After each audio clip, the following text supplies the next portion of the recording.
पौराणिक कथा के अनुसार स्नान पूर्णिमा यानी ज्येष्ठ पूर्णिमा के दिन जगत के नाथ श्री जगन्नाथ का जन्मदिन होता है। उस दिन प्रभु जगन्नाथ को बड़े भाई बलराम तथा बहन सुभद्रा के साथ रत्न सिंहासन से उतारकर मंदिर के पास बने स्नान मंडप में ले जाया जाता है।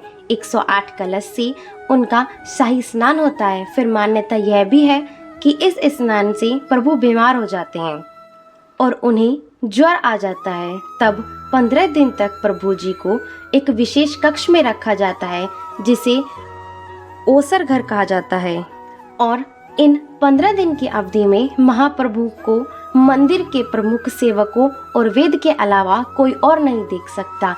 इस दौरान मंदिर में महाप्रभु के प्रतिनिधि अलारनाथ जी की मूर्ति स्थापित की जाती है तथा उनकी पूजा अर्चना की जाती है। 15 दिन बाद भगवान स्वस्थ होकर कक्ष से बाहर आते हैं और भक्तों को दर्शन देते हैं, जिसे नवयौवन नेत्र उत्सव भी कहा जाता है।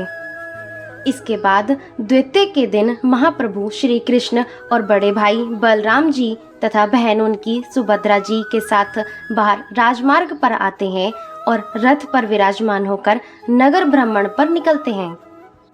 एक अन्य कथा के अनुसार जब राजा इंद्रद्युम्न ने जगन्नाथ, बलभद्र और सुभद्रा जी की मूर्तियां बनवाई तब रानी गुड़ीचा ने मूर्तियों को बनते देख लिया, जिसके चलते मूर्तियां अधूरी ही रह गईं।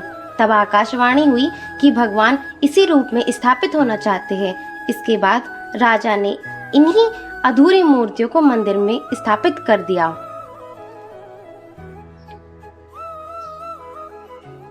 तब आकाशवाणी हुई कि भगवान इसी रूप में स्थापित होना चाहते हैं। इसके बाद राजा ने इन्हीं अधूरी मूर्तियों को मंदिर में स्थापित कर दिया। उस वक्त भी आकाशवाणी हुई कि भगवान जगन्नाथ साल में एक बार जन्मभूमि मथुरा जरूर आएंगे। स्कंद पुराण के उत्कल खंड के अनुसार राजा इंद्रद्युम्न ने आषाढ़ शुक्ल तृतीया के दिन प्रभु के उनकी जन्मभूमि जाने की व्यवस्था की।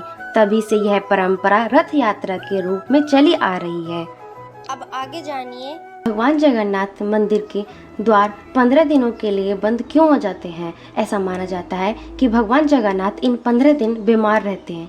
भगवान के बीमार होने से जुड़ी एक बहुत ही पुरानी कथा है। उड़ीसा प्रांत में जगन्नाथपुरी में एक भक्त माधवदास रहते थे, जो भगवान जगन्नाथ के भक्ति भजन में हर वक्त डूबे रहते थे। पूजा करते, भोग लगाते, तभी स्वयं खाते थे माधवदास।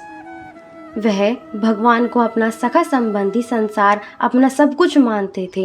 एक बार माधवदास को अतिसार, वह बहुत बीमार हो गए।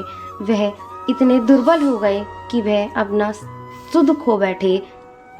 ऐसे में श्री जगन्नाथ जी स्वयं सेवक बनकर इनके घर पहुंचे और इनके गंदे वस्त्र वगैरह को भगवान अपने हाथों से साफ करने लगे। जब माधवदास जी को होश आया अपने भगवान को, वह माधवदास फौरन पहचान लिए और हाथ जोड़कर बोले, प्रभु आप तो त्रिभुवन के मालिक हो, स्वामी हो, आप मेरी सेवा कर रहे हो। आप चाहते तो मेरा यह रोग दूर भी कर सकते थे।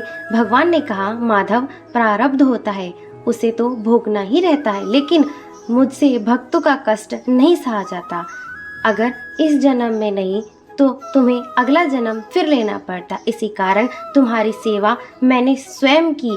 अब तुम्हारे प्रारब्ध में यह 15 दिनों का रोग और बचा है, इसे मुझे दे दो। और 15 दिन का वह रोग प्रभु जगन्नाथ ने माधवदास जी से ले लिया। तब से प्रभु जगन्नाथ 15 दिन के लिए बीमार होते हैं, इसीलिए मंदिर का द्वार भी बंद कर दिए जाते हैं।